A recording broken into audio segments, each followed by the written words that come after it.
Ыбырай Алтынсарин атындағы орта мектебі. 1-ші сынып. Сауат ашу пәні. Тақырыбы: ас адамның арқауы. Дыбыстар мен әріптер. Сабақ мақсаттары: тыңдалған материал бойынша өз пікірін айту, берілген тақырыпқа әңгіме құрап айту, сөздерді, дыбыстарды орфоэпиялық нормаларға сәйкес дұрыс айту.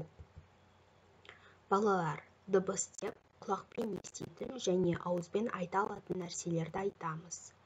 Ал әріп деп көзбен көре алатын және қолмен жазуға болатын нәрселерді айтамыз. Балалар, қазақ тілінде 42 әріп бар. Балалар, бірінші жаттығуда кітаптан мәтінді оқимыз. Мәтін кейіпкерлері дұрыс тамақтанды ма? Қалай ойлайсыңдар, тамақтан адам денсаулығына зиян келе ме?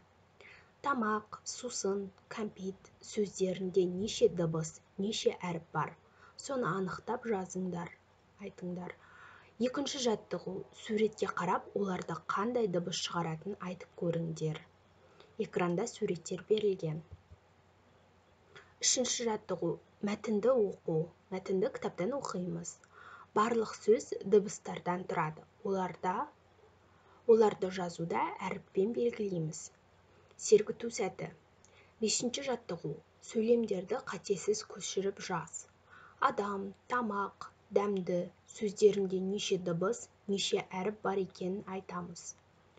Ребусты шеш. Табылған сөзді және дыбыс санын тор көзге жаз. 4-ші жаттығу: сурет бойынша әңгіме құрап жаз. Сол оқиғаға байланысты өз пікіріңді айтып көр.